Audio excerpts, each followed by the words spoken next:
আবারও এশায়ার আতঙ্কে আত্মহত্যা মুর্শিদাবাদের বহরমপুরে। মৃত ব্যক্তির নাম তারক সাহা, বাড়ি বহরমপুর পৌরসভার 21 নম্বর ওয়ার্ডের গান্ধী কলোনি এলাকায়। জানা যায় বৃহস্পতিবার দুপুরে নিজের বাড়িতে গলায় ফাঁস লাগিয়ে আত্মঘাতী হন তারক সাহা। মৃত তারক সাহার বন্ধু অপু বিশ্বাস জানিয়েছেন, 2011 সালের ভোটার তালিকায় নাম থাকলেও 2002 সালের ভোটার তালিকায় নাম ছিল না তারক সাহার। গত কয়েকদিন ধরে আতঙ্কে ভুগছিলেন তিনি। তারপরই দুপুরে নিজের বাড়িতে একটি গাছে গলায় ফাঁস লাগিয়ে আত্মহত্যা করেন তিনি। মৃতদেহ ময়না তদন্তের জন্য মুর্শিদাবাদ মেডিকেল কলেজ হাসপাতালে পাঠানো হয়েছে। বহরমপুর পৌরসভার চেয়ারম্যান নারুগোপাল মুখার্জি, এমপি আবু তাহের খান থেকে তৃণমূল কংগ্রেসের জেলা সভাপতি বিধায়ক অপূর্ব সরকার মৃত তারক সাহার বাড়িতেও যান এবং সমবেদনা জানান, পাশে থাকার আশ্বাসও দেন। কাগজের জন্য ওর কোনো কাগজ কাগজের জন্য কোনো কাগজপত্র কিছুই নাই। ওনার মা বাবা যখন ছিল ওই মেলা খেলাতে সব ওই কী সব হ্যান ত্যান বিক্রি করতে, মেলা খেলাতেই মানুষ হয়েছে। দেও বাবা মা মারা যায়, গান্ধী গড়াইতেও আসে, বিয়ে ফিয়ে করে।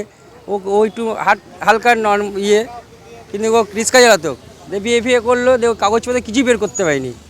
আর ওর মামারা আছে, মামারা কোনো ওকে পাত্তাও দেয় না, চান্সও দেয় না। ওই বস্তি থেকে ও মানুষদের বিয়ে ফিয়ে করে থেকেছে। কাগজপত্র যে 11 সালে ওর নামটা বের করেছে, কিন্তু ওর বয়স হয়েছে 54 বছর। এবার ও 2002 সালের কোনো কাগজপত্র নাই বলে ও কালকে সারাদিন থেকে, যেদিন থেকে শুনে সেদিন থেকে ও কাদাকাদি করছে আর লোককে বলে বেড়াচ্ছে আমার কাগজপত্র নাই, তাহলে আমাকে এখানে তাড়িয়ে দিবে, ওখানে কিছু করে দিবে, আমি কোথায় যাব আমার ছেলে মেয়েকে নিয়ে, তাহলে আমি জীবন রাখবই না। কালকে সন্ধ্যেবেলায় আমাকে বলছি, আমি ওকে কতক্ষণ মোটামুটি 1-1.5 ঘন্টা ওকে বুঝালাম। আল্লাহ এইসব খবর দেওয়া করতে না, পাড়াতে সবাই আছে, তোমাকে কোনো ব্যবস্থা করবেই। আমি বললাম, ও বললো আমার মামা আছে, আমি সবাই মিলে পাড়া থেকে মামাদের বাড়িতে যাবো, তাকে বললে পাড়ার লোকরা গিয়ে তোমার ডকুমেন্টস ব্যবস্থা করবোই। দিয়ে বলে ঠিক। দিয়ে সকালবেলায় দেখছি যে বোধহয় গেছিলো, ও কালকে আমাকে বললো রাত্রিবেলায় যে সকালে মামার বাড়ি যাবো। বোধহয় মামারা বোধহয় পাত্তা দেয়নি, ও এসে সুসাইড করে দিয়েছে। আমি তো কদিন ধরে এখানেই পরিষেবাটা দিচ্ছি, বেলা 12টা-1টা পর্যন্ত থাকছি। আজকেও ছিলাম বেলা 12টা, 12:30 পর্যন্ত। এই ছেলেটি গত কয়েকদিন ধরে এই যে টিভি খুলছে, টিভিতে যা দেখছে বিজেপির নেতাদের বক্তব্য এবং আমাদের পশ্চিমবঙ্গে বিরোধী দলনেতার, যে যাদের নাম ভোটার তালিকায় থাকবে না তাদেরকে চুলের মুঠি ধরে বাংলার বাইরে, বাংলাদেশে পাঠিয়ে দিবে, কাউকে আন্দামানে পাঠিয়ে দিবে। এই সবাই তো আমাদের এই সমস্ত স্ল্যাম এরিয়ায়, এখানে এডুকেশনের হার কম, এখানে ইকোনমিক গ্রোথ কম, এরা সবাই তো বোঝে না যে 1 টাকাও বাদ দিতে পারবে না। আমি এই জন্যে এদের সঙ্গে সব সময় থাকছি গত 2-3 দিন ধরে, যে তোমরা কেউ অযথা ভয় পাবে না, আমরা আছি। আমাদের সর্বোচ্চ নেতৃত্ব অভিষেক বন্দ্যোপাধ্যায়, মমতা বন্দ্যোপাধ্যায় আছেন। একজনের নামও বাদ যাবে না আমাদের, যারা ভারতীয় এবং যারা আমরা দীর্ঘদিন ধরে এখানে ভোট দিয়ে আসছি। নাই থাকতে পারে পেপার, বিভিন্ন কারণে নাই থাকতে পারে পেপার, তার জন্য সময় দিতে হবে। সেই পেপার আমরা বের করে আনবো, প্রত্যেকের আছে। এখানে ওই যে ছেলেটি মারা গেছে গত 2 দিন ধরে, এখানে ওর নাম হচ্ছে তারক সাহা, মেন্টাল হসপিটালের সামনে মশলা মুড়ি বিক্রি করে, আগে রিক্সা চালাতো। তাহলে এই ক্লাসের মানুষ অতটা বোঝে না। এ বাড়িতে গত রাত্রি 1টা পর্যন্ত সমস্ত খুঁজেছে পেপারপত্র, কোনো পেপারপত্র পাইনি। এখানে পাড়ার বন্ধুকে বলেছে, মানে আপসেট হয়ে বলেছে যে আমার কিছু নাই, তাহলে তো আমাকে মরে যেতে হবে, আর ওদের গুলি খাওয়া, ওদের তাড়ানোর থেকে নিজে মরে যাওয়া ভালো, এই ধরনের কথাবার্তা বলেছে। সকালবেলায় কিন্তু ও নিজে ব্যবসায় গেছে, ব্যবসা থেকে ফিরে এসে বাড়িতে একা। বাড়িতে একটি সব থেকে মানে দুঃখজনক একটা ছেলে আছে, সে হচ্ছে হ্যান্ডিক্যাপ ছেলে। এটা হচ্ছে বউ, উনার মিসেস পরের বাড়িতে পরিচারিকার কাজ করেন। উনি যখন খবর পেলেন যে এরকম এরকম ব্যাপার, পাড়ার লোক দেখলো যে এরকম একটা সরু ডালে আপনারা দেখলেন যে একটা হ্যাং হয়ে গেছে, তাহলে বলুন গোটা বাংলা ব্যাপী কি বার্তা যাচ্ছে সাধারণের মানুষের কাছে? এর আগেও তো এসআইআর হয়েছে, এসআইআরটা কি গোটা বাংলার মানুষকে আগে কোনোদিন অ্যাওয়ার করেছে নির্বাচন কমিশন বা সেন্ট্রাল গভর্নমেন্ট? দেখুন, এই ঘটনা আমাদের মাননীয় মুখ্যমন্ত্রী প্রথম থেকে এসআইআরটা এই সময় তাড়াহুড়া করে চালু না করে একটা কাউন্সিলিং করে তারপর এসআইআরটাকে চালু করতে বলেছিলেন। কারণ 2002 সালের পর 2025 সালে এসআইআর এর আতঙ্ক, এনআরসির আতঙ্ক এখনো তাড়া করে বেড়াচ্ছে মানুষের মধ্যে। আজকে সেই আতঙ্কের বলি হলো বহরমপুর শহরের তারক সাহা, বয়স 50, 149 পার্টের হচ্ছে 149 সিরিয়াল, 21 নম্বর ওয়ার্ডের বাসিন্দা। একটা বস্তিতে থাকে, সাধারণ একটা মশলা মুড়ি বিক্রেতা, তার স্ত্রী পরিচারিকার কাজ করে, এক মেয়ে এবং একটা হ্যান্ডিক্যাপ ছেলে আছে।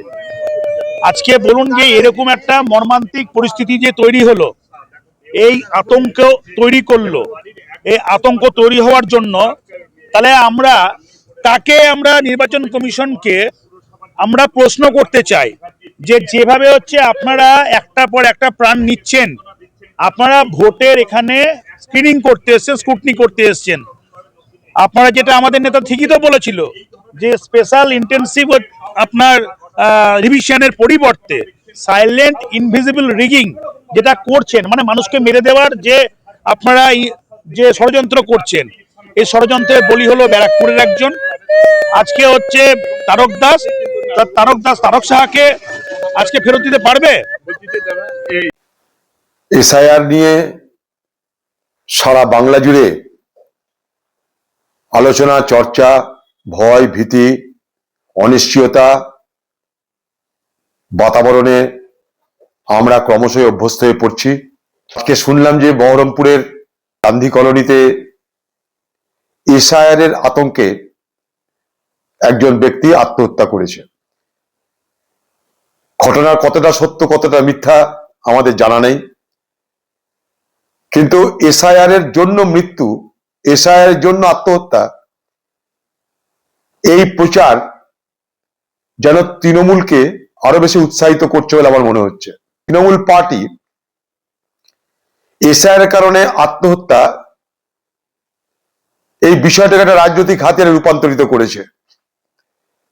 আমার পশ্চিমবঙ্গের তৃণমূলের সরকারের কাছে, পশ্চিমবঙ্গের মুখ্যমন্ত্রীর কাছে আমার প্রশ্ন থাকবে যে আপনি বিএলওর কাছ থেকে দরখাস্ত নিয়েছেন, শেষে আপনি দরখাস্ত জমা দেবেন বলছেন, বিপ্লবী আপনি। তাহলে পশ্চিমবঙ্গে এসআইআর চালু করার আগে কেন আপনি বিরোধিতা করে বললেন না যে পশ্চিমবঙ্গে আমি এসআইআর হতে দেব না? কেন আপনি এসআইআর এর বিরোধিতা করে হাইকোর্ট বা সুপ্রিম কোর্ট গেলেন না? আপনি পশ্চিমবঙ্গে এসআইআর চালু করে দিলেন।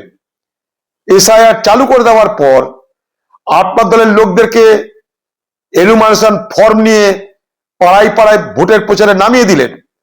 এখন থেকে ভয় দেখানো শুরু হয়ে গেছে যে যারা এনুমারেশন ফর্ম নিয়েছে তাদেরকে তৃণমূলকে ভোট দিতে হবে। নেতাদের বাড়িতে এনুমারেশন ফর্ম পাওয়া যাচ্ছে। আজকে তামিলনাড়ুর মুখ্যমন্ত্রী স্ট্যালিন সে সুপ্রিম কোর্ট করছে তার রাজ্যে এসআইআর চালু করতে দেবে না বলে।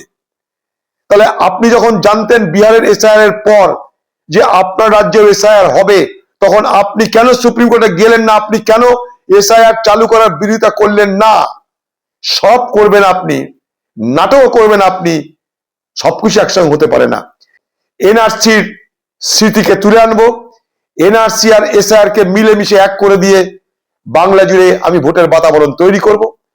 আর বাকি কেউ কোথাও মারা গেলে সত্য মিথ্যা যাই হোক না কেন, এসআইআর করার জন্য মানুষ আত্মহত্যা করছে। কেন করবে আত্মহত্যা? কেন করবে? মানুষের ভয় কেন? কারণ আপনি মানুষকে ভয় দেখাচ্ছেন, তাই মানুষের ভয়। অন্য রাজ্যে এসআইআর হয়েছে, সেখানে মানুষ আত্মহত্যা কেন করছে না? কেন পশ্চিমবঙ্গে আত্মহত্যা হচ্ছে? কারণ আপনারা ভয় দেখাতে চাইছেন মানুষকে।